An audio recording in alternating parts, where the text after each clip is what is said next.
ओम शांति।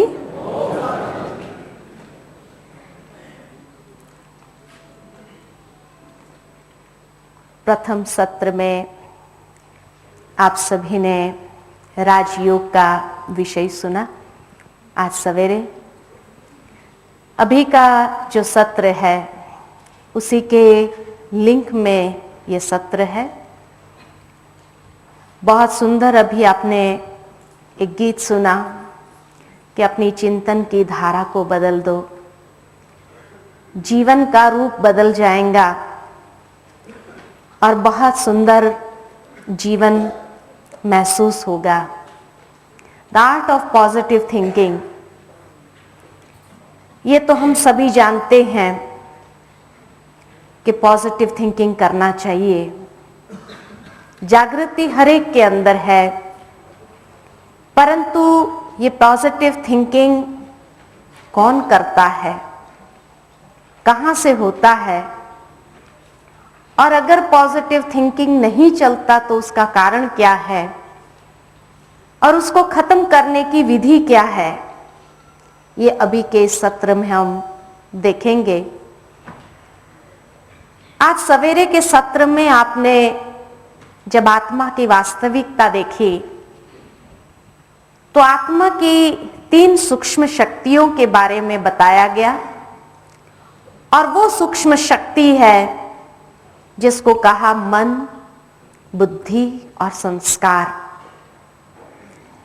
ये 3 आत्मा के साथ ही शरीर में भी प्रवेश होती है और तीनों आत्मा के साथ ही इस शरीर से चली जाती है। वो मन क्या चीज है? मन है आत्मा की संकल्प शक्ति का दूसरा नाम, जो आध्यात्मिक शक्ति, स्पिरिचुअल एनर्जी है हम सबके भीतर, जिसको आत्मा कहा, उसका स्थान है और उसका कार्य है विचार चलाना।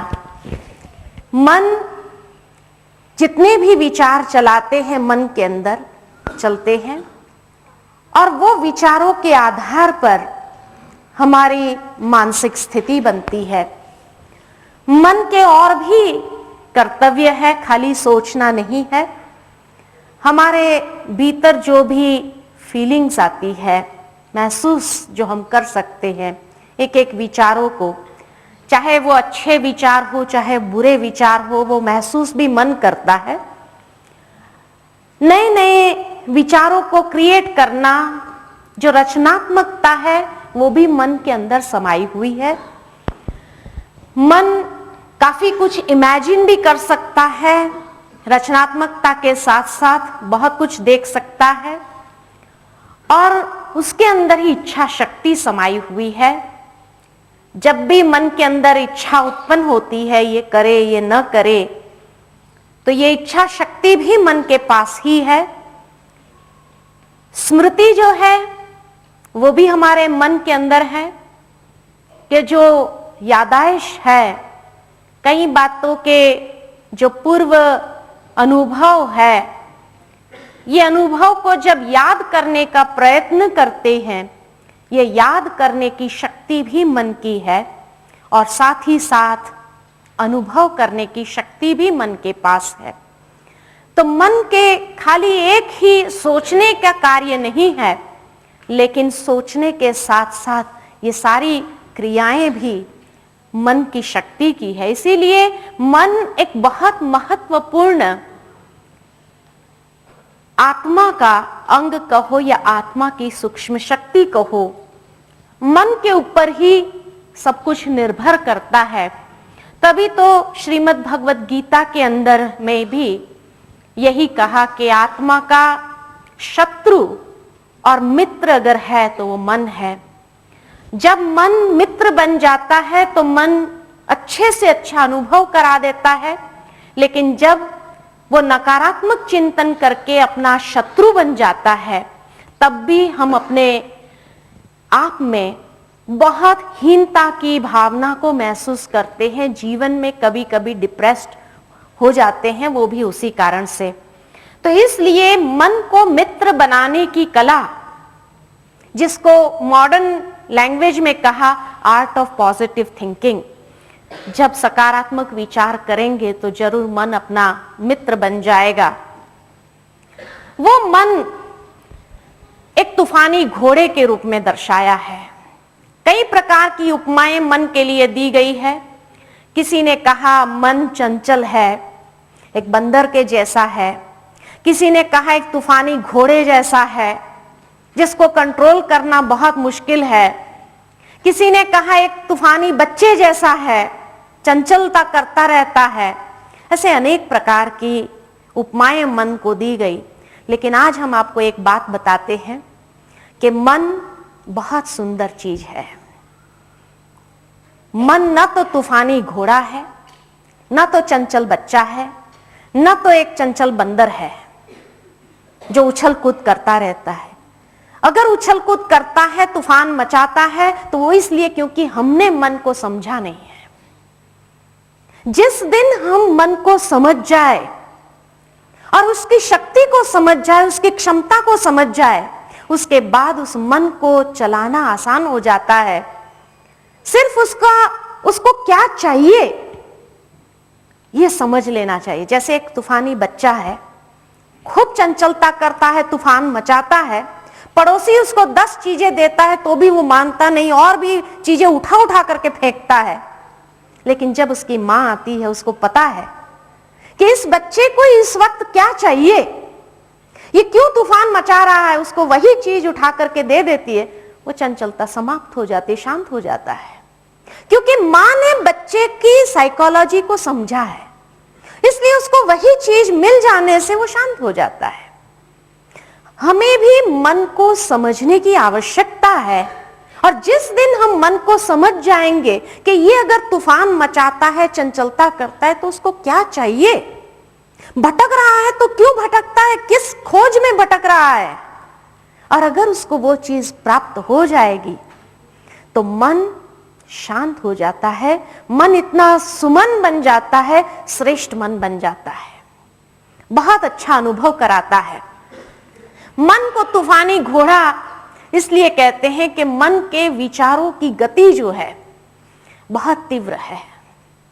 किसी साइकोलॉजिस्ट ने एनालिसिस किया है कि मनुष्य अगर कम से कम गति से सोचे तो भी उसके मन के अंदर 1 मिनट में 25 से 30 विचार आते हैं। सोचने की बात है, अगर 25 से 30 विचार 1 मिनट में आते हो तो 24 घंटे में कितने विचार आते होंगे, असंख्य। एक दिन के ही विचारों को लिया जाए, उसको क्लासिफाई कर दिया जाए, तो हर मनुष्य के मन के अंदर 4 प्रकार के विचार होते हैं। सबसे पहले प्रकार के विचार है जिसको कहते हैं सकारात्मक विचार, अच्छे विचार, जिसमें कोई भी स्वार्थ भावना नहीं, जो कोई ना कोई मूल्यों के आधार पर है, अच्छाइयों के आधार पर है, उसको कहते हैं सकारात्मक विचार। दूसरे प्रकार के विचार है नेगेटिव विचार, नकारात्मक विचार, जो बुराइयां हैं, कमजोरियां हैं, कोई ना कोई विकार है, कोई ना कोई हीनता की भावना है, स्वार्थ है, उसको लेकर के जब मन के अंदर विचार चलते तो उसको कहते हैं नकारात्मक विचार। तीसरे प्रकार के विचार है जिसको कहते हैं आवश्यक विचार, जो कर्म से संबंधित है। आज यहां जाना है, इसको मिलना है, ये कार्य करना है, कराना है, कर्म से संबंधित विचार। चौथे प्रकार के विचार है जिसको कहते हैं फालतू विचार, व्यर्थ विचार, कि जब मन के पास कुछ सोचने लिए नहीं है तो बीती हुई बातों को सोचता है, बीती हुई बातों को चबाता रहता है, उगाड़ता रहता है, और जिससे कोई प्राप्ति नहीं होती, इसीलिए उसको व्यर्थ विचार कहा। न उसमें कोई प्राप्ति है, waste of time, waste of energy. हाँ, बीती हुई बातों से हम सीख ले और जीवन में आगे बढ़े, बाकी वही सोचते रहने से तो कुछ नहीं प्राप्त होना है, इसलिए उसको कहा वेस्ट थॉट्स। थोड़ा सा अगर समय के हिसाब से देखा जाए, सेल्फ एनालिसिस करे, अधिकतर हमारे विचार कौन से चलते हैं चारों में से? नेगेटिव। दूसरे नंबर पर हाँ वेस्ट, वेस्ट। पहले नंबर पर है नेगेटिव, दूसरे नंबर पर है वेस्ट, तीसरे नंबर पर है नेसेसरी और चौथे नंबर पर है पॉजिटिव। पॉजिटिव एकदम लास्ट हो गया। आज मनुष्य भगवान को भी याद करता है ना, वहां भी बिजनेस हो जाता है ना। और खास करके बिजनेसमैन तो अवश्य ही शायद बिजनेस करते ही होंगे भगवान के साथ भी। हे प्रभु मेरा इतना कार्य हो जाए तो इतना चढ़ावा चढ़ा देंगे, प्राइस हम फिक्स करते हैं, ये काम का भाव इतना है, अगर तुमने कर दिया तो मिल जाएगा और नहीं किया तो नहीं मिलेगा। तो बिजनेस हो गया ना, एक डील हो गई ना भगवान के साथ। तो भगवान के साथ भी डील होगी तो इंसानों के साथ तो क्या होगा। और कहा जाता है as you think so you become, जैसा चिंतन वैसा जीवन। अगर मेरे चिंतन की क्वालिटी मैक्सिमम नेगेटिव और वेस्ट है तो जीवन की क्वालिटी क्या होगी। नेगेटिव विचारों के बाद कभी सुख शांति आनंद का अनुभव होगा नहीं होगा।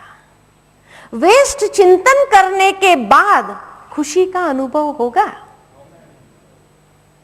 इसलिए कहा कि अगर मुझे पॉजिटिव चीजों का अनुभव करना है जीवन में तो उसके लिए मुझे अपनी चिंतन की धारा को बदलना होगा। जो गीत में आपने सुना, अपने चिंतन की धारा को बदलो, क्योंकि उसी के आधार पर जीवन की क्वालिटी है।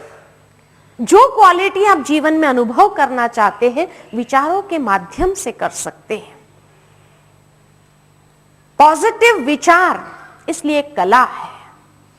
मैं तो कहूंगी सिर्फ एक कला नहीं है, एक विज्ञान है। It's an art and science. खाली आर्ट नहीं है, ये एक साइंस भी है जिसमें रिसर्च करना पड़ता है। क्योंकि पॉजिटिव थिंकिंग करना है ये सभी जानते हैं, परंतु कैसे करना है ये तरीका मालूम नहीं है। कौन सी चीजें हैं जो बीच में बाधा के रूप में आ जाती है जिसके कारण हमारे पॉजिटिव विचार नहीं चलते हैं। विचारों को सबसे ज्यादा प्रभावित करने वाले हैं बाहर के प्रभाव, बाह्य प्रभाव। भौतिकता जो है वो सबसे ज्यादा प्रभावित कर रही है आज हमारे विचारों को। इसलिए हमारे विचारों की क्वालिटी नेगेटिव ज्यादा हो गई है, क्योंकि बाहर के जो बातें हैं, वातावरण है, समस्याएं हैं, सर्कमस्टेंसेस है, घटनाएं हैं, जो प्रभाव है, भौतिकता है, वो सब हमारे विचारों की क्वालिटी को प्रभावित कर रही है। जितनी ज्यादा भौतिकता विकसित होती जा रही है, आज एक छोटा बच्चे को देख लो। छोटा बच्चा भी जब कोई चीज डिमांड करता है अपने माँ बाप से तो भी कैसे डिमांड करता है, मुझे फलानी ब्रांड की ही ये चीज चाहिए। ब्रांड के नाम से डिमांड कर रहा है। इतना विज्ञापनों का प्रभाव उसके मन के ऊपर है कि मुझे यही ब्रांड की चीज चाहिए, क्योंकि विज्ञापन में उसने कुछ ऐसी चीजें देख ली है जो उसकी मेमोरी में चली गई है, जो उसकी याददाश्त में चली गई है, जिस कारण वो उसी आधार पर उसको डिमांड कर रहा है। कहने का भावार्थ कि ये बाहरी प्रभाव जो है वो हमारे मन के विचारों को बहुत अधिक प्रभावित कर रहे हैं, और जो फिर हमारी भीतर की सिस्टम में चला जाता है, जिस कारण नेगेटिव विचार स्वाभाविक आ जाते हैं। चाहते नहीं है कोई नेगेटिव सोचना, लेकिन चल जाता है। कुछ भी हुआ तो पहला विचार क्या आएगा, नेगेटिव आता है। पॉजिटिव क्यों नहीं आता है, क्योंकि ऐसा प्रभाव है ही नहीं जो हमारे मन को प्रभावित कर सके। ऐसी कोई बातें ही नहीं है। जो इनपुट जा रहा है वो इनपुट सारा नेगेटिव है। आप किसी के पास भी चले जाओ, किसी के पास बात करने के लिए क्या है, प्रॉब्लम्स। आज ये समस्या आ गई, आज वो समस्या हो गया, आज ऐसा हो गया, आज वैसा हो गया। प्रॉब्लम से तो डिस्कस कर रहे हैं, तो वही तो जा रहे हैं। आज न्यूज़पेपर खोलो, पढ़ो, क्या मिलेगा? नेगेटिव। ये हो गया, ऐसा हो गया, वैसा हो गया, ऐसा हो गया, वही जा रहा है। 3 दिन में आप यहां अनुभव करना, क्योंकि सबसे पहला न्यूज़पेपर नहीं मिलता है ना? इसलिए सुबह से आप लोग इतने स्फूर्ति से टाइम पर पहुंच गए। न्यूज़पेपर अगर कमरे में होता था ना, तो टाइम पर शायद पहुंचते नहीं थे आप। सबसे पहली बात यह है। और सुबह से रात तक आपको जो इंपुट मिलेगा ना, पॉजिटिव मिलेगा। तो फिर 3 दिन में आप अपनी विचारधारा को देखना कैसे बदलती है। और इसीलिए प्रसन्नता, खुशी, लाइटनेस आप महसूस करेंगे, क्योंकि जितने हमारे विचारों में लाइटनेस है, उतना जीवन में खुशी, आनंद, उमंग, उत्साह, प्रसन्नता बनी रहती है, प्रफुल्लता बनी रहती है। लेकिन अगर विचारों में ये चीज नहीं है, उतना भारी हो जाते हैं। नेगेटिव विचार मिलने से टेंशन हो जाएगा। न्यूज़पेपर क्यों नहीं रखते? क्योंकि जैसे ही पढ़ेंगे फलाने जगह ये खबर आई, वो खबर आई, तो टेंशन हो जाएगा। यहां बैठे हैं, लेकिन क्या होगा पता नहीं, वहां क्या हो रहा होगा, क्या चल रहा है, बिजनेस में कैसा होगा, क्या नहीं होगा, क्या, वही विचार चल, फिर भारी। तो यहां आने का फायदा क्या हुआ? कुछ तो फायदा होना चाहिए ना भाई। बिजनेसमैन तो हमेशा फायदे की बातें सोचता है ना। तो यहां आए और यहां भी फायदा न हो तो क्या फायदा? तो इसलिए यहां पर आपको न्यूज़पेपर नहीं, टीवी नहीं मिलेगा, है ना? तो दुनिया में क्या हो रहा है, जो होना होगा ना वो होगा। आप कुछ नहीं कर सकेंगे, जान करके भी या नहीं जानेंगे तो भी। इसलिए बहुत अच्छी जीवन का एक टेस्ट, बहुत अच्छी जीवन का एक टेस्ट आपको यहां मिलेगा। 3 दिन के अंदर आप अनुभव करेंगे। और ये विचार जो सबसे ज्यादा हमारे ऊपर प्रभावित करते हैं, इसी विचारों के आधार पर आप देखेंगे कि किस तरह वो हमारे मन को प्रभावित करते हैं। क्योंकि जैसे विचार वैसी हमारी भावनाएं होंगी। वो तरंग है, और ये तरंग हमारे जीवन के अंदर फैलते हैं कि हमारी पूरी सिस्टम को प्रभावित करते। कौन सी सिस्टम हमारी सिस्टम है? हमारी सिस्टम में ऐसी क्या क्या बातें हैं? तो हमारी भावनाओं को प्रभावित करता है, हमारे व्यवहार को प्रभावित करता है। हमारा दूसरे के साथ जो व्यवहार है वो भी उसी के आधार पर होता है। नेगेटिव खबरें पढ़ने के बाद चिड़चिड़ापन ही आएगा ना, गुस्सा ही आएगा। जो गुस्सा यहां वहां कहीं ना कहीं तो निकलता रहता है। तो इसीलिए कहा, you are responsible for your own feelings and behaviour. तो विचार ही हमारे फीलिंग्स और व्यवहार को प्रभावित करते हैं। उसके साथ साथ वैसा अनुभव हम प्राप्त करते हैं जीवन के अंदर। वही विचार बार बार चलाते रहने से वैसा अनुभव करने लगते हैं। तनाव का अनुभव कैसा होता है? वैसे विचार बार बार वही सोचते रहो तो तनाव नहीं होगा तो क्या होगा? बार बार वही विचार चलाते रहो तो भय का अनुभव नहीं होगा तो क्या होगा? अगर भय का अनुभव कर सकते, तनाव का अनुभव कर सकते, तो शांति का अनुभव नहीं कर सकते? सब कुछ विचारों में है। इसलिए कहते हैं विचारों में ऐसी शक्ति है कि आप जो अनुभव करना चाहे वो आपको अनुभव मिल जाएगा। विचारों में वो शक्ति है जो हमारी मनोवृत्ति को वैसी बनाता है। बार बार कोई विचार चलाने से वही हमारी मान्यता बन जाती है, वही हमारी मनोवृत्ति बन जाती है।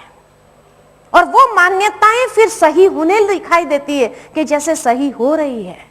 फिर कहते पता नहीं मैं मानता ही हूं ऐसा ही होगा। अरे मानते क्यों हो? मानना माना बार बार वो विचार चलाना, और वो विचार चलाना माना इतनी एनर्जी देना। इतनी मन की एनर्जी देंगे तो होना ही है।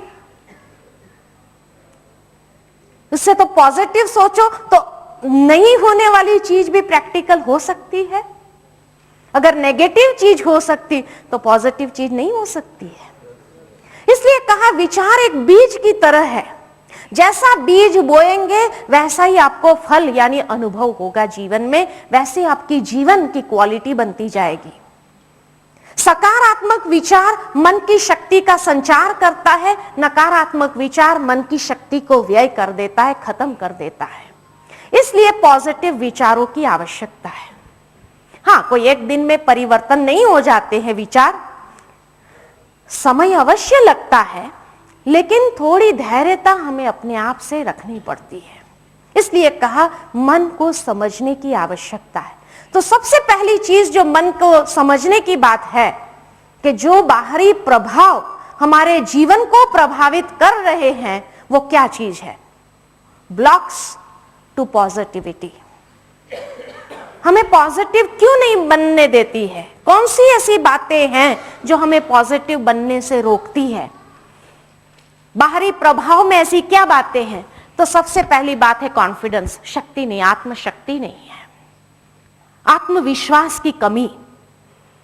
और जब आत्मविश्वास की कमी है जीवन में तो पॉजिटिव सोच नहीं चलता है। आत्मविश्वास की कमी माना ही पता नहीं ऐसा हुआ तो, पता नहीं मैं ऐसा नहीं कर सका तो, पता नहीं ऐसा हो गया तो, ये पता नहीं ऐसा हो गया तो ये आत्मविश्वास की कमी, इसलिए पॉजिटिव विचार नहीं चलता है।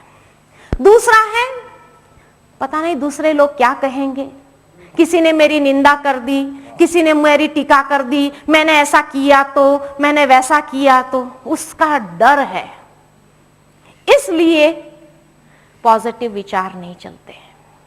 यह सबसे बड़ा ब्लॉकेज है। जैसे हार्ट में ब्लॉकेज आ जाता है तो क्या होता है? श्वास एकदम बंद होने जैसा लग रहा है और बेचैनी अनुभव होने लगती है। इसी प्रकार मन के अंदर ये सारे ब्लॉकेज को क्लियर करना है। ये ब्लॉकेज जैसे जैसे आ जाता है तो मन के विचारों का गला भी जैसे घोटने लगता है, इसीलिए पॉजिटिव विचार हमारे चलते नहीं है। तीसरा कारण है कि दूसरे ऐसा कर नहीं रहे हैं जैसा हम चाहते हैं। पता नहीं ये क्यों ऐसा कर रहा है, मैं कहता हूं उसको ऐसा करो, लेकिन ये पता नहीं क्यों अपनी रीति से ही चल रहा है। अब ये सबसे बड़ा ब्लॉकेज आ जाता है जो टेंशन क्रिएट करता है ना। चौथा कारण है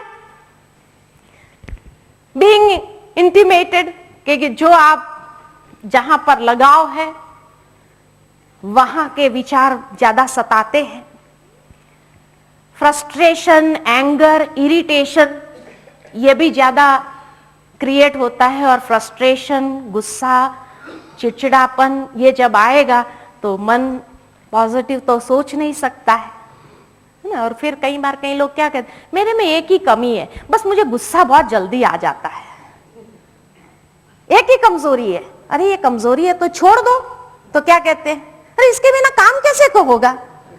यानी जो कमजोरी है समझते हैं कमजोरी है, ये कमजोरी को जीवन में आधार बना दिया तो जीवन में और कमजोर होंगे या शक्तिशाली बनेंगे? कमजोर होंगे। और एक न एक दिन ये कमजोरी इतनी बढ़ती जाएंगी जो आत्मविश्वास को भी खत्म कर देता है। इसीलिए आत्मविश्वास भी खत्म हो जाता है। ये कमजोरियों को पालो नहीं, अब इन कमजोरियों को क्लियर करो। बीइंग अपसेट, नाराज हो जाते हैं छोटी छोटी बातों में, जैसे मन दुख हो गया, किसी ने कह दिया, लग गई बात। अब लग गई तो फिर नेगेटिव चिंतन चालू हो जाता है, इसने ऐसा क्यों कहा मुझे, बस। और दूसरों की अपेक्षा, अदर पीपल्स एक्सपेक्टेशन, कि पता नहीं अब वो मेरे से क्या चाहेगा, ऐसा चाहेगा, और उसकी अपेक्षा के हिसाब से हमने नहीं किया तो क्या बोलेगा, क्या कहेगा, कैसे होगा। ये अनेक प्रकार के ब्लॉकेजेस है जो हमारे अंदर पॉजिटिव विचार चाहते हुए भी चलने नहीं देता है। इसलिए आज जागृति है, पॉजिटिव चिंतन करना चाहिए, लेकिन वो दूसरे को सलाह देने तक, है ना। कोई दूसरा नेगेटिव सोचता है ना तो उस वक्त हम उसको कह देते, क्यों नेगेटिव सोच रहे हो, पॉजिटिव सोचो ना, है ना, उसको सलाह दे दिया। लेकिन जब हम भी नेगेटिव सोचते हैं और कोई हमें कहता है कि भाई तू हमें सलाह दे रहा था, तुम्हें क्या हुआ, तो हम क्या कहते हैं, क्या कहते हैं, हम एडमिट करते हैं कि हाँ हम भी नेगेटिव सोच रहे हैं? नहीं, हम कहते हैं तेरी बात ही अलग है, मेरी बात ही अलग है। तेरी बात में तो आज भी मैं कहता हूं तुम नेगेटिव सोच रहा था, गलत था, लेकिन मेरा तो केस ही अलग है ना, इसमें तो मुझे ऐसा सोचना ही पड़ेगा ना, मैं तो वास्तविक सोच रहा हूं। अब उसको वास्तविक कहते हैं, और उसने जो सोचा वो गलत सोचा, और हम जो सोच रहे वास्तविक सोच रहे हैं। इसलिए कहा पॉजिटिव थिंकिंग खाली एडवाइस देने तक, कि दूसरों को हम बहुत अच्छी एडवाइस दे सकते हैं, लेकिन खुद के लिए एप्लीकेशन नहीं, खुद को भी अप्लाई करना चाहिए, ये हम आवश्यकता को महसूस नहीं कर पा रहे हैं। ये ब्लॉकेजेस जिस प्रकार हमें प्रभावित कर रहे हैं, इसलिए देखा जाता है कि सबसे बड़ा ब्लॉकेज, ये सबको अगर सारांश में ले आए, ये सारे ब्लॉकेजेस को सारांश में ले आए, तो ये है इन्फ्लुएंस।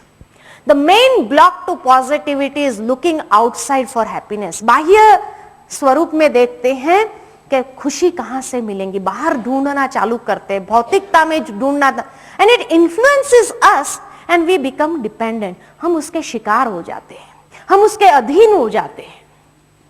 बाहर से खुशी ढूंढने का प्रयत्न किया, अब बाहर से खुशी मिलेगी?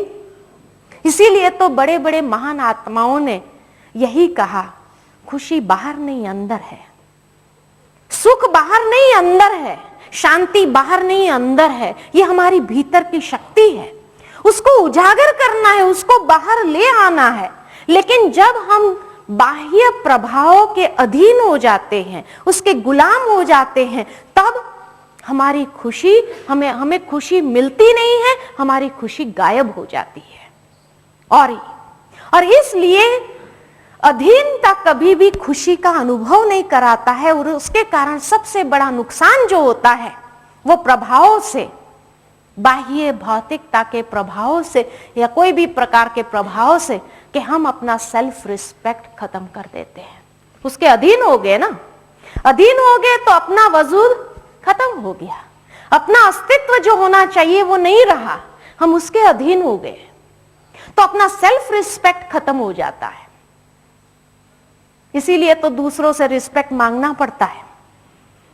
प्लीज रिस्पेक्ट मी कहते नहीं है, लेकिन अगर किसी ने रिस्पेक्ट नहीं दिया तो माइंड डिस्टर्ब हो जाता है, गुस्सा हो जाता है कि क्या क्या समझते हैं ये अपने आप में, इतना भी हमारा रिस्पेक्ट नहीं है क्या?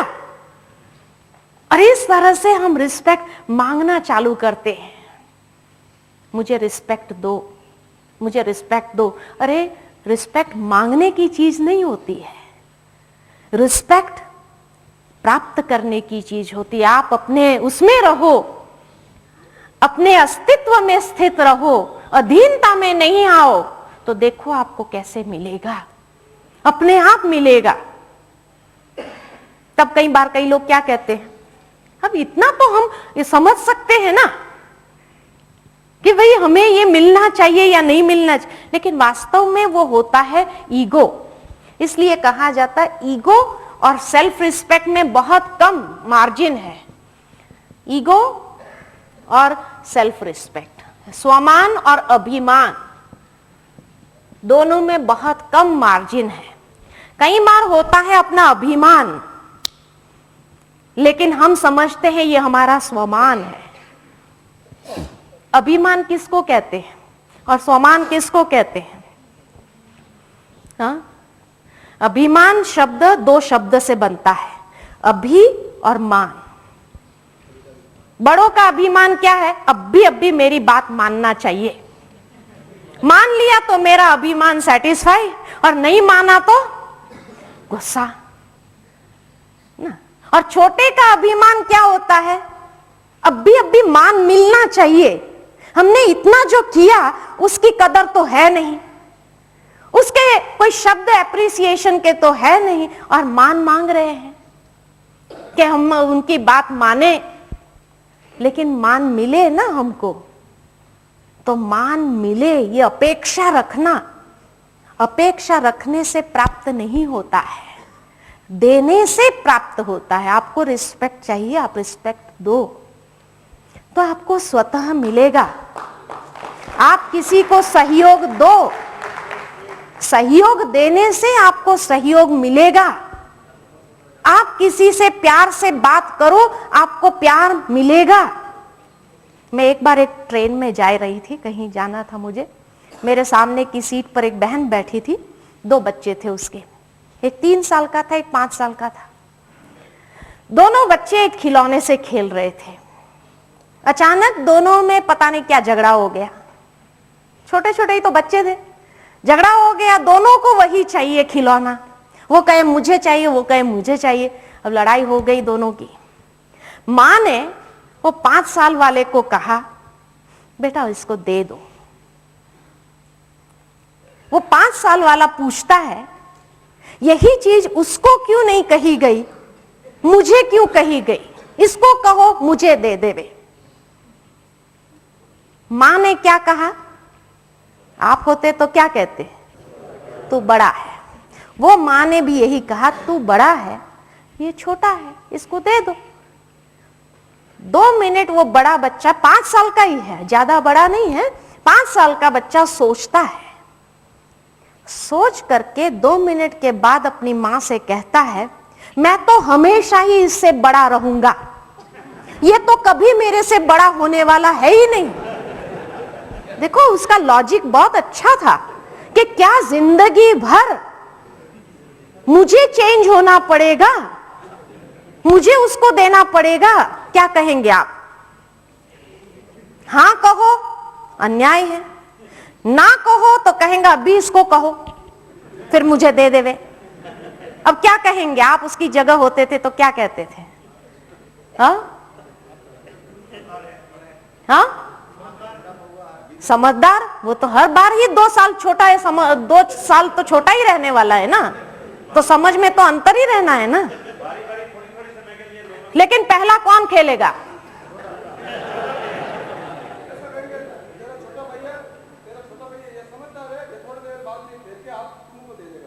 नहीं वो नहीं देगा। हाँ दोनों मिलके तो खेलना नहीं है। अब ट्रेन है, चालू ट्रेन है, दूसरा खिलौना है नहीं। और वो बच्चे को एक सवाल उसने पूछा अपनी मां से, और उसका अगर जवाब उसको सेटिस्फैक्टरी नहीं मिलेगा तभी भी प्रॉब्लम है कि वो अड़ जाएगा, जिद्दी हो जाएगा। इसीलिए तूफान मचाता है, हमारा मन भी इसीलिए तूफान मचाता है। कैसे डाइवर्ट करेंगे, चालू ट्रेन है, किसमें डाइवर्ट करेंगे आप, है ना। अब उस समय नहीं, खिलौना भी नहीं लेना है, क्या करेंगे, दोनों बच्चे को मार करके बिठा देंगे क्या। अब उस समय हाँ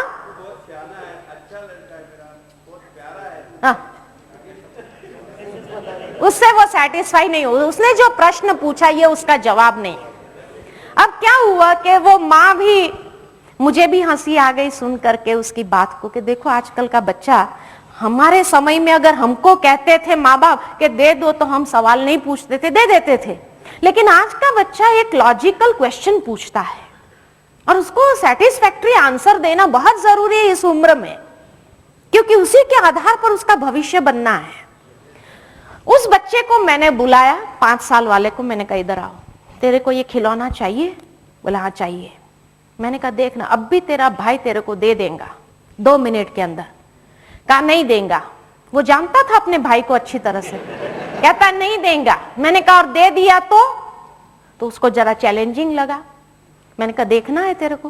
बोला हाँ देखना है। अब क्या करते, चालू ट्रेन है और तो कुछ था नहीं हमारे पास में। ये हाथ को रब करके मैंने कहा तुम मुझे मारना, अगर मिस किया फिर मैं तुझे मारूंगी। कहा ठीक है। हम लोग खेलने लगे, लेकिन उसका ध्यान खेल में नहीं था, वो छोटा भाई के ऊपर था, वो आता है कि नहीं आता है। और छोटा खिलौना पकड़ के बैठा था लेकिन खेल नहीं रहा था, उसका ध्यान यहां था ये क्या कर रहे हैं। आखिर उसको लगा ये थोड़ी ज्यादा इंटरेस्टिंग है, वो खिलौना छोड़ा और आ गया। फिर मेरे को कहने लगा मेरे साथ करो ना, है ना। अब क्या हुआ कि वो बड़े ने महसूस कर लिया कि जो चीज मुझे चाहिए पहले मुझे देना होगा। 1 साल के बाद उसकी मां मुझे मिली, मैंने उसको पूछा कैसे हैं आपके बच्चे, ठीक है? कहते अरे बहन जी उस दिन से उसने एक लेसन ऐसा सीख लिया, अब घर में कभी भी कोई खिलौने के लेकर झगड़ा होता है तो वो क्या करता है, दे देता है छोटे को, और जाकर के दूसरा कुछ ऐसा निकालता है कि वो छोटा उसको छोड़ करके वो लेने आता है, तब तक वो लेकर के चला जाता है। प्रॉब्लम सॉल्व, है ना। तो इसलिए कहा मांगने से कभी भी मिलेगा नहीं, देने से मिलेगा, ये संसार का अनादि नियम है। आपको अगर रिस्पेक्ट चाहिए, आप रिस्पेक्ट दो। और इसलिए जब बाहरी बातों से प्रभावित हो जाते हैं तो सबसे पहले खत्म होता है हमारा सेल्फ रिस्पेक्ट, और उसकी जगह फिर अभिमान की कमजोरी ले लेता है। और ये अभिमान को पूरा करने में हम और भी अधीनता को स्वीकार करते जाते हैं।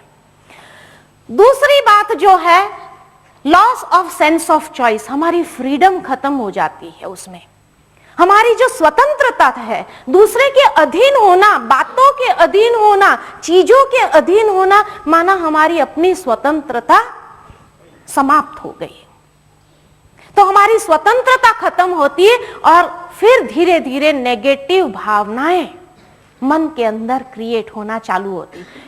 ये है उसका रास्ता, ये है पाथ कि नेगेटिव विचार हमारे मन में क्यों आते हैं। इसलिए प्रभाव में नहीं आओ, क्योंकि जो प्रभाव में आया उसके ऊपर दबाव आएगा, और दबाव आएगा तो तनाव आएगा ही आएगा, बढ़ेगा ही बढ़ेगा। और तनाव जब बढ़ा तो अधीनता आ गई। और इसलिए नेगेटिव विचारों की जड़ यही बात है। अब इसको खत्म करना है तो कैसे करें?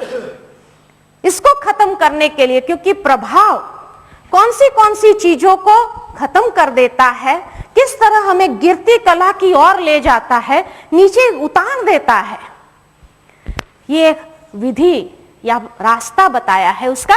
इन्फ्लुएंस, प्रभावित, जब भी आप किसी के बातों के प्रभाव में आ जाओ, जब भी आप किसी चीज के प्रभाव में आ जाओ, जब भी आप किसी समस्या के प्रभाव में भी आ जाओ, तो आपके अंदर पॉजिटिव विचार खत्म हो जाएंगे और आपके अंदर एक प्रकार की डिपेंडेंसी आ जाएगी, अधीनता, कि वो व्यक्ति फिर जैसा चाहे वैसा आप करने लगोगे।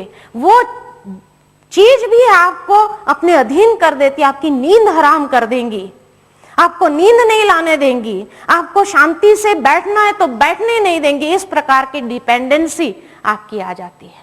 और जैसे डिपेंडेंसी आई तो हमारा सेल्फ रिस्पेक्ट खत्म हुआ, स्वमान, स्वाभिमान हमारा खत्म हो जाता है, क्योंकि अधीनता आ गई, अभिमान आ जाता है।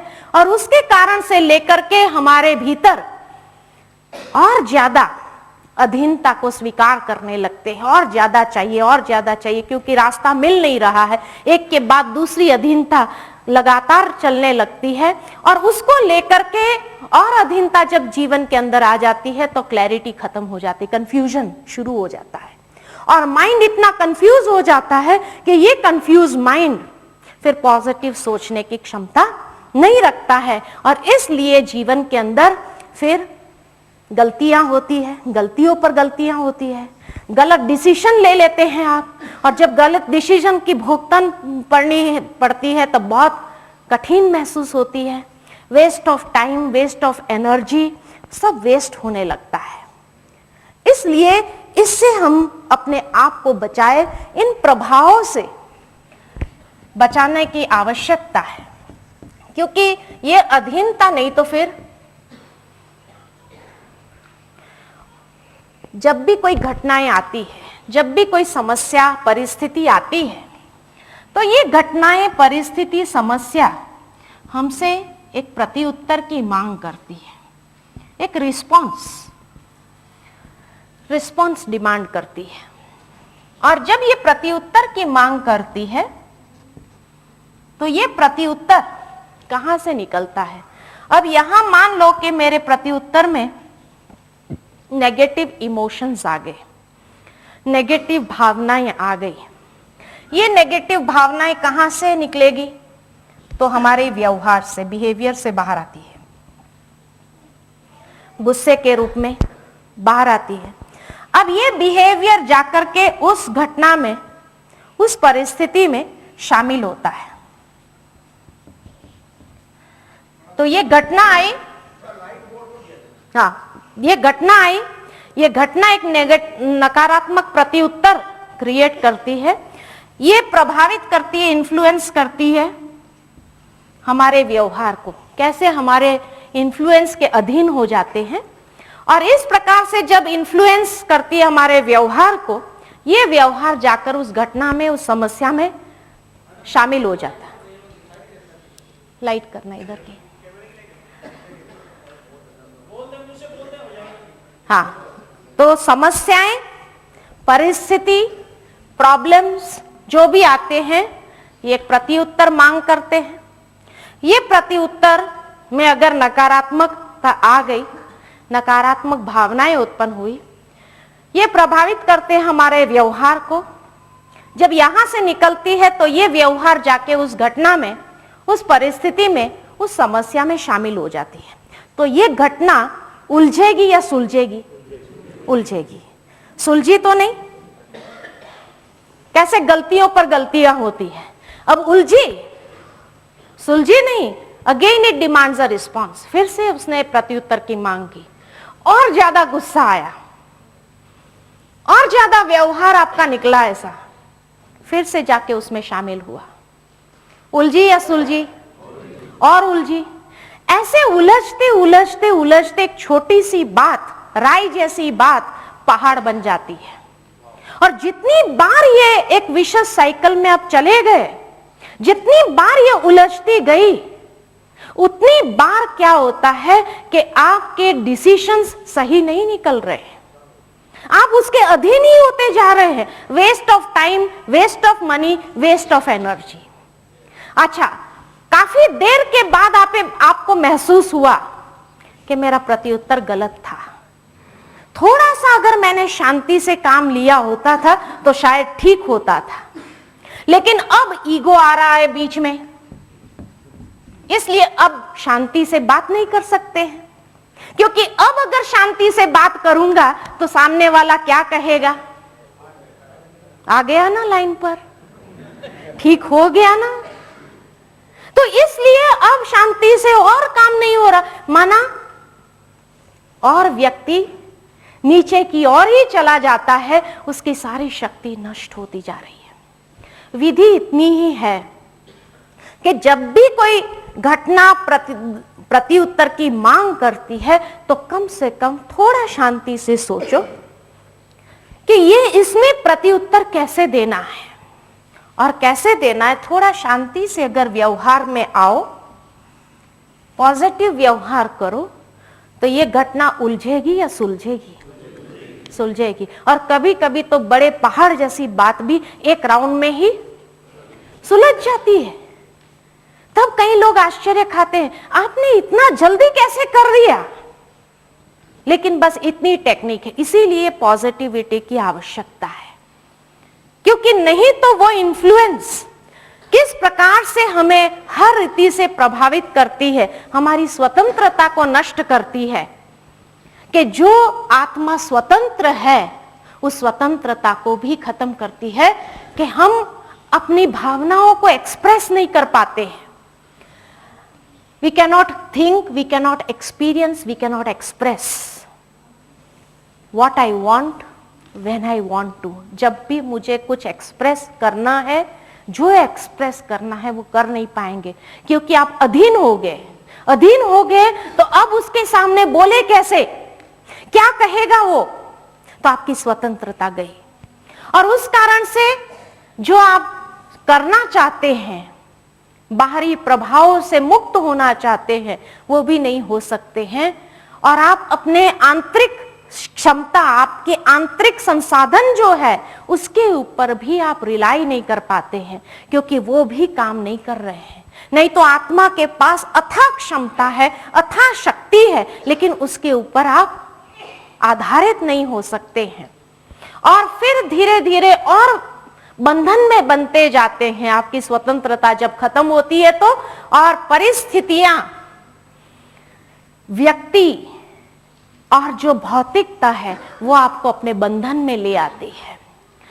हमारी स्वतंत्रता को खत्म करने के, पॉजिटिव विचारों को खत्म करने की जो बातें हैं, सर्कमस्टेंसेस, परिस्थितियां, पोजेशंस, जो भौतिकता है, चीजें हैं, और तीसरा मनुष्य।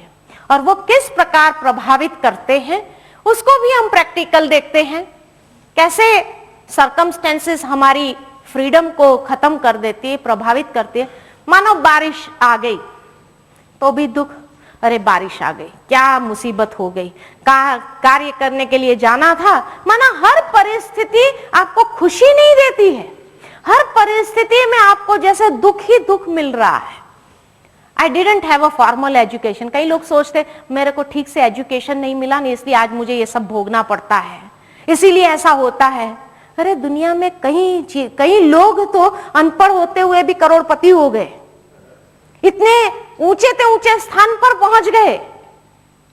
जरूरी नहीं है, व्यक्ति के भीतर की एक शक्ति और क्षमता बहुत मदद करती है। I can never have a good career, education नहीं है इसीलिए मेरे पास अभी गुड करियर नहीं होगा, मेरा करियर ऐसा हो गया, बिगड़ गया, ये हो गया, और कंप्लेन्स, इतनी शिकायतें अपने भाग्य के प्रति, अपने प्रति हम आरंभ कर देते हैं।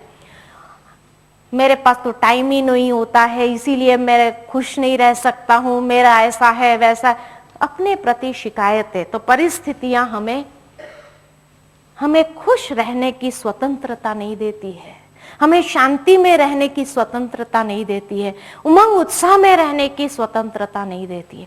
इसी प्रकार जो लगाव है और हमारे विचारों को भी प्रभावित करती है, साथ ही साथ जो भौतिकता है, वो भौतिकता भी हमें हमारी स्वतंत्रता को नष्ट कर देती है।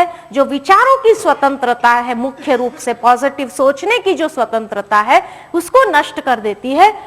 कि don't talk to me today, क्योंकि किसी ने मेरी गाड़ी को खराब कर दिया है।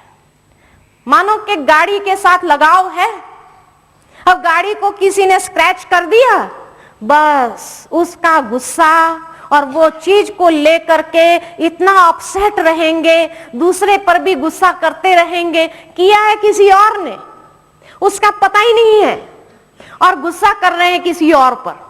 अपनी खुशी खत्म हो गई। कारण क्या? भौतिकता की अधीनता है। इसलिए हमारी विचारों की स्वतंत्रता नष्ट हो गई। So and so has got a new kitchen, दूसरों के घर में तो बहुत अच्छा किचन बना दिया, हमारे घर में ऐसा ही किचन है क्या?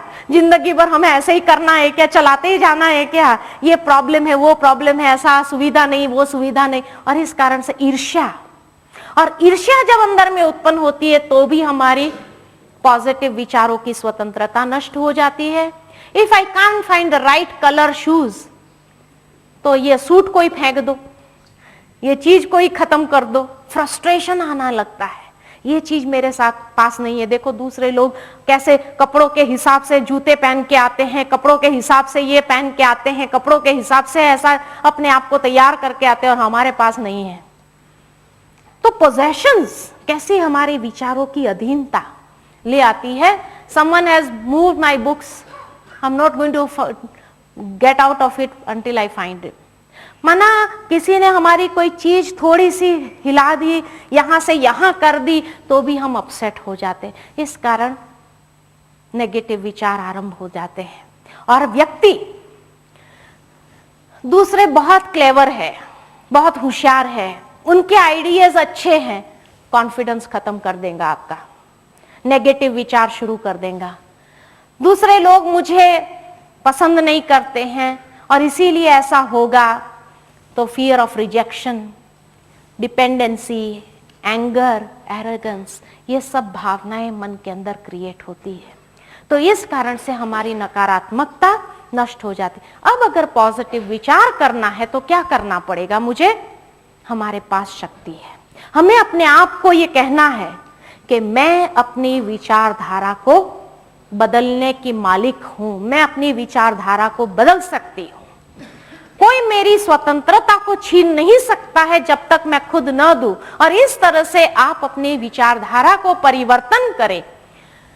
जो आपके परिस्थितियां, लोग, भौतिकता आपको प्रभावित कर रही है, आप सोचो मुझे परिस्थिति पर प्रभाव डालना है अपना, मुझे लोगों पर अपना प्रभाव डालना है, मुझे चीजों पर भी अपना प्रभाव डालना है। और इस तरह से ये साइकिल को चेंज करना है, क्योंकि ये प्रत्युत्तर मांग रहा है। चाहे आप पॉजिटिव दो या नेगेटिव दो, आपके हाथ में है, आपकी स्वतंत्रता है। इसलिए जब आप उसके अधीन हो जाते हैं तो आपकी विचारधारा नेगेटिव हो जाती है, जब आप मालिक बन जाते हैं तो वो विचारधारा पॉजिटिव हो जाती है। My state of mind depends upon what others say and do. हमारी मन की स्थिति अधिकतर दूसरे क्या कहते हैं उसके आधार पर चलती है, लेकिन नहीं, I create my own state of mind. मैं अपनी मनस्थिति को खुद क्रिएट कर सकती हूँ अपने विचारों के आधार पर। ये दृढ़ता अपने अंदर लाना है, ये एक आत्मविश्वास अपने अंदर जगाना है। अदर पीपल शुड रिस्पेक्ट मी, नहीं, जब ये मांगने की एक वृत्ति आ जाती है कि दूसरे मुझे रिस्पेक्ट करे तो आप अधीन हो जाएंगे उसके। लेकिन आई विल गिव रिस्पेक्ट, मैं उसको रिस्पेक्ट दूं तो वो अपने आप ही देंगे ही। इसलिए ये विधि को समझ लो। अधीनता जहां आई वहां आप नीचे हो जाएंगे, दूसरे आपके ऊपर हो जाएंगे। इसलिए आप ऊपर रहो और दूसरे अपने आप नीचे हो जाएंगे। इस तरह से आप अपना प्रभाव डालिए।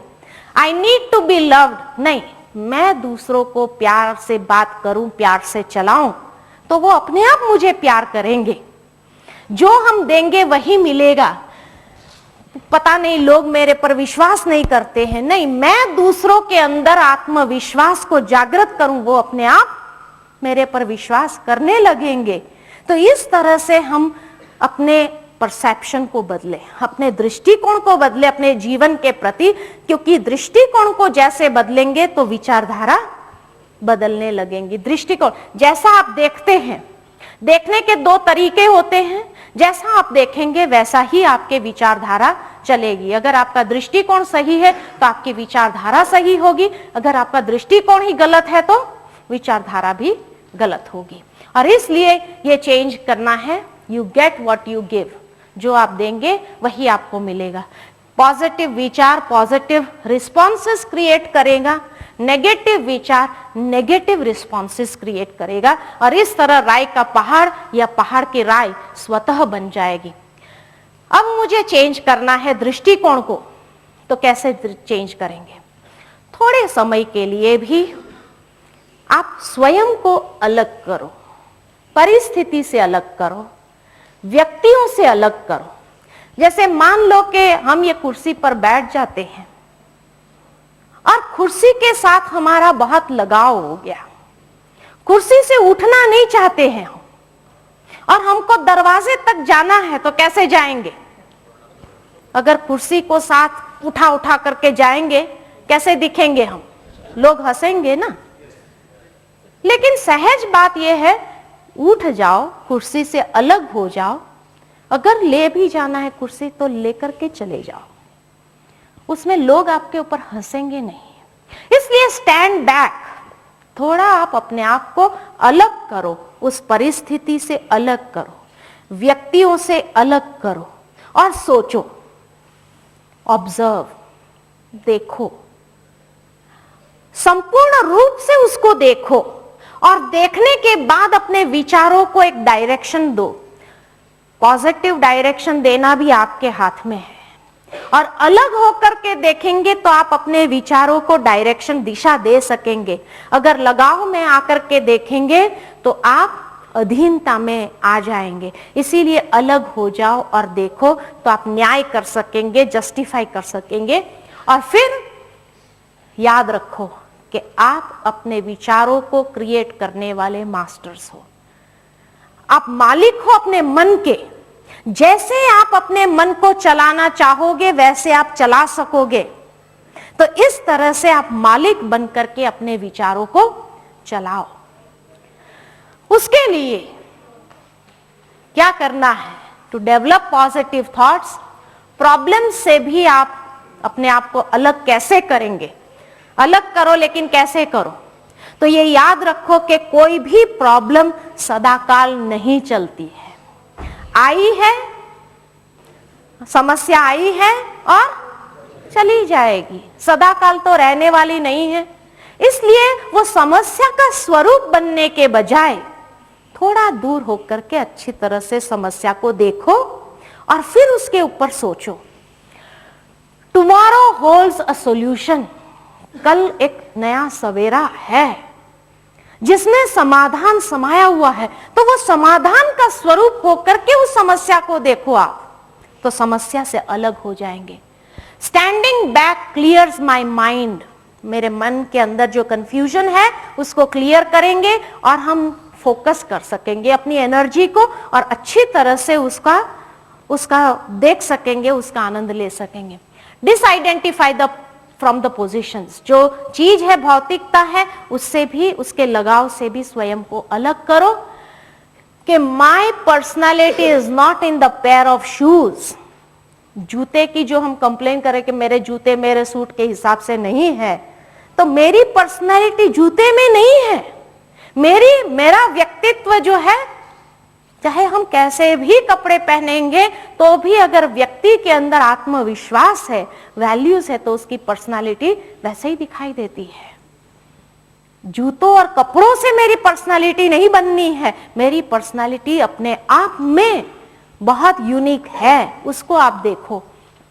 See something positive in everyone, और हर इंसान में भी देखो तो उसकी पॉजिटिविटी को देखो कि इसमें भी ये कला है, इसमें भी ये गुण है, इसमें भी अच्छाई है। जब अच्छाइयों को देखना आरंभ करेंगे तब आप उसका रिस्पेक्ट कर सकेंगे, तब आप उसको प्यार कर सकेंगे, तब आपका उसके प्रति भाव उत्पन्न होगा। लेकिन जब आप कमजोरियों को देखेंगे तो आप अधीन हो गए अपनी कमजोरी के, और इसलिए आप डिपेंडेंसी में आ गए।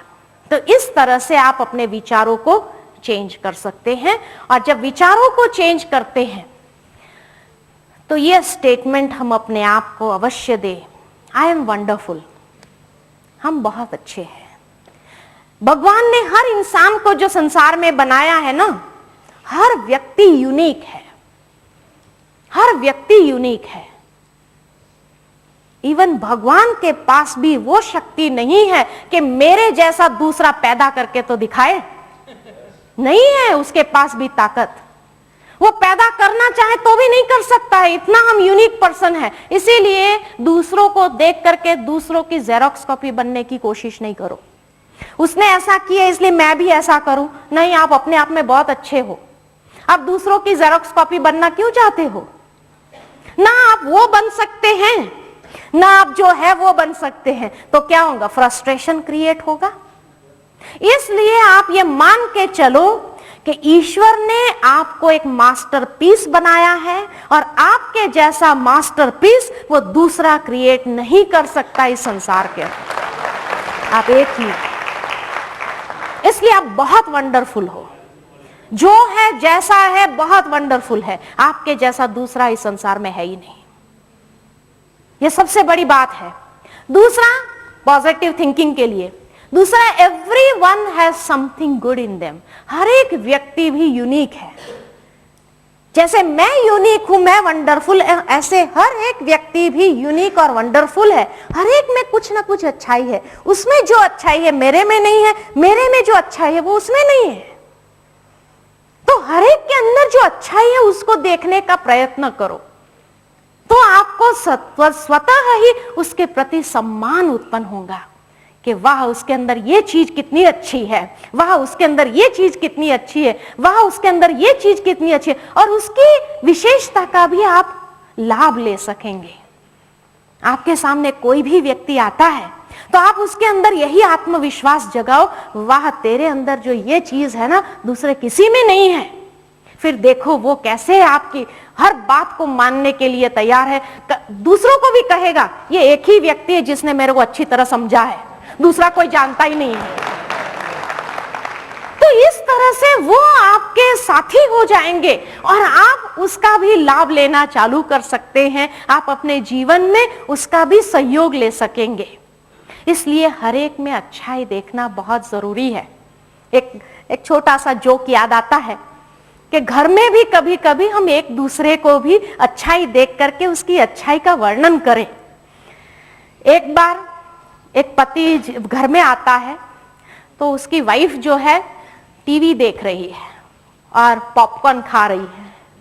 सारा घर ऐसा पड़ा है, गंदा पड़ा है।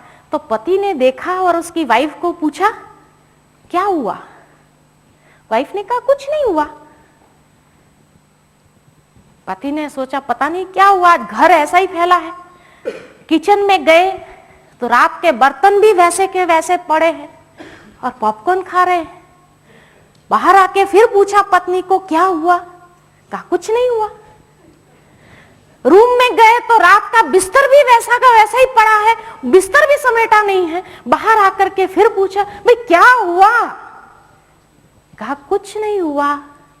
रोज आप ऑफिस से आने के बाद एक ही तो बात कहते हैं, तुम करती क्या हो घर में। आज मैंने कुछ नहीं किया ताकि आपको पता चले कि मैं क्या करती हूं घर में, है ना। तो इसलिए दूसरा जो कुछ करता है शायद आपको दिखाई न दे, लेकिन उसको भी अप्रिशिएट तो करो। हर एक के अंदर कुछ ना कुछ है, तो आपका गृहस्थ जीवन बहुत सुंदर हो जाएगा। इसीलिए हर एक के अंदर जो अच्छाई है उसको स्वीकार करो, उसको अप्रिशिएट करो, तो उसको भी अच्छा लगे, समझा। तो इसलिए कहा ये पॉजिटिव थिंकिंग के लिए, आपके गृहस्थ जीवन को पॉजिटिव बनाने के लिए बहुत अच्छी एक युक्ति है। Every cloud has a silver lining. हर अंधेरे के बाद एक सवेरा है। उस सवेरे को देखो तो अंधेरा आपको दिखाई नहीं देगा, वो डार्क क्लाउड आपको दिखाई नहीं देगा। Everything that has happened in the past is beneficial. जो कुछ भी हुआ वो भी अच्छा था, जो हो रहा है वो भी अच्छा है, और जो होने वाला है वो भी बहुत अच्छा। इसलिए गीता के ये महावाक्य के सार को आप याद रखो तो सब अच्छा ते अच्छा होगा, और जीवन में अच्छे ते अच्छा। पॉजिटिव थिंकिंग के लिए ये गीता के महावाक्य हमें बहुत मदद करते हैं, और जीवन में आगे बढ़ाने के लिए भी, उन्नति के लिए भी बहुत ये करते हैं। टेंशन हमारा सारा समाप्त कर देते हैं कि पीछे में भी जो कुछ हुआ है, अगर कुछ रॉन्ग भी हुआ है उसमें भी हम कुछ लेसन सीख ले और जीवन में आगे बढ़े तो बहुत अच्छा ही होगा। उसमें से भी कुछ लेसन सीखते जाए अवश्य। इसीलिए कहा कि हर चीज में अच्छाई को देखो, और व्यक्ति में अच्छाई को देखो, और खुद में भी अच्छाई को देखो। क्या आप वंडरफुल है, आपके जैसा कोई नहीं है। पॉजिटिव थिंकिंग के लिए ये बहुत सुंदर बात है। और आगे पॉजिटिव एफर्मेशंस हम दे सकते हैं। सबसे बड़ी बात ये नहीं कि मैं ये नहीं कर सकता हूं, वो नहीं कर सकता हूं, ऐसा नहीं कर सकता हूं। नहीं, आप सब कुछ कर सकते हैं, लेकिन आप सब कुछ कर सकते हैं, लेकिन भी याद रखना जरूरी है, नहीं तो अहंकार आ जाएगा। You can do everything but not at all at once. हर चीज एक साथ नहीं कर सकते। प्रायोरिटी दो, प्रायोरिटी के हिसाब से उसको फिक्स करो तो आप कर सकते। क्यों नहीं कर सकते? You can do everything if it's important enough for you to do. आप सब कुछ कर सकते हैं, लेकिन क्या आपको करना जरूरी है? अरे दूसरे को भी चांस दो, दूसरों को भी अवसर दो। अगर वो चीज उसके करने जैसी है तो उसको करने दो। आप कहां तक पहुंचेंगे, कहां तक दौड़ते रहेंगे? और इसीलिए फ्रस्ट्रेशन आता है, गुस्सा आता है, नेगेटिव विचार आते हैं, है ना, कि मुझे ही करना पड़ता है, मुझे ही करना पड़ता है, मुझे ही करना। नहीं, आपको जरूरी नहीं है। जो जरूरी है वही आप करो। You can do everything but you may not be the best at everything. आपसे कोई अच्छी तरह से और भी कर सकते, तो वो चीज उसको दो। जो कम कर सकते उसको वो चीज दो। आप जो कर सकते वही आप करो। You can do everything but there will be limitations. आपके अंदर कुछ कमजोरियां होगी, तो पहले उस कमजोरी को निकालो, उसको खत्म करो, फिर आप सब कुछ कर सकते हैं। You can do everything but you'll need to you'll need some help. आपको दूसरों के मदद की आवश्यकता होगी, इसलिए जहां मदद की आवश्यकता है वहां मदद लो आप दूसरों की। तो इसीलिए ये विचार पॉजिटिव थिंकिंग को बढ़ाता है, लेकिन शब्द अगर याद नहीं रखा तो अभिमान में चले जाएंगे, वो भी नेगेटिव थिंकिंग है, वो पॉजिटिव थिंकिंग नहीं है। इसीलिए हर बात में लेकिन को जरूर याद करके फिर आप उस चीज को सोचेंगे तो पॉजिटिव विचार होगा, दूसरों को अवसर दे सकेंगे और आप भी अपनी रीति से बहुत अच्छा कर सकेंगे। पॉजिटिव थिंकिंग से हमारे माइंड बॉडी रिलेशनशिप तीनों में फायदा होता है, तीनों में लाभ होता है। एक ग्लास को आप कैसे भी देखो, आधा भरा हुआ देखो, आधा खाली देखो, जो भी रूप में देखो आपके ऊपर है, लेकिन ये तीनों में अगर फायदा करना चाहते हैं तो पॉजिटिव विधि से आप देखेंगे तो आप अच्छी तरह से देख सकते हैं। एक ग्लास आधा भरा हुआ है, आधा खाली है। ये एग्जाम्पल तो आप सबको मालूम है ही है कि आधा भरा हुआ देखेंगे तो उसको क्या कहेंगे? पॉजिटिव। और आधा खाली देखा तो पक्का है आपको? पक्का? एक सवाल पूछती हूं। एक व्यक्ति ने आधा भरा हुआ देखा।